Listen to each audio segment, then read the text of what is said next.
In this video we're going to look at getting started. We're going to do this by setting up your file for creating your assembly and importing your first component.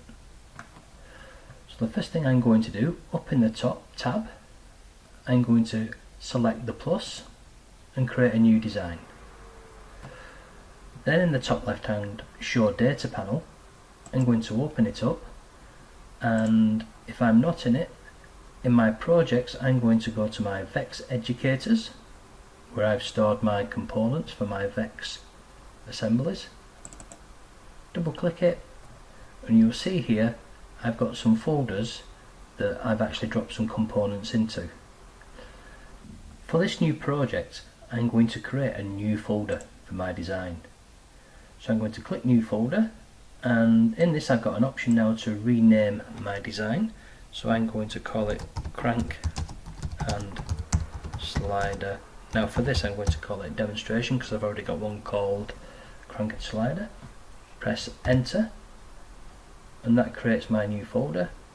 If I double click into that, you can see there's nothing in there at the moment. If I just X out of this or press the hide data panel, so what I need to do now is first of all is save my file. So I've got file, save, and in here you can see it's come straight to my Crank and Slider demo because I navigated to it, and I can call this my Crank and Slider assembly and press save. And there you go, we've now created this assembly called Crank and Slider. What I want to do, opening up my data panel, I'm going to navigate back one level. So if I click on the master, then go into the structure and double click on the structure, I can scroll down. I'm going to select the C channel. I'm going to right click, and I'm not going to open it, I'm going to insert into current design. This will locate it into my current design. Now when it comes in, you'll see I've got some manipulator handles here. I can move it with the arrows backwards and forwards.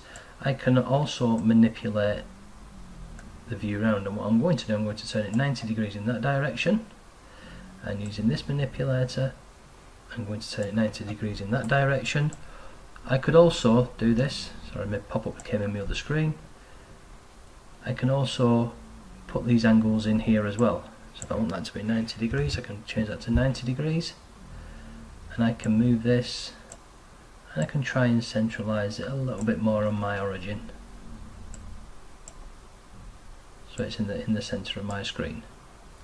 When I'm happy with its position, if I press OK, if I then press the home key, this will be my home view from now on that I've got.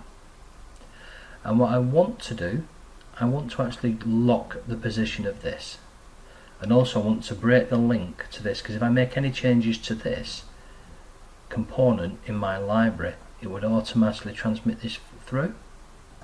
So what I'm going to do, on the channel itself, I'm going to right click, I'm going to break the link so it's no longer linked to the component in here in the library, and then what I want to do is just ground this component. What that grounding does, it means that this is now secured in space, so I cannot move it.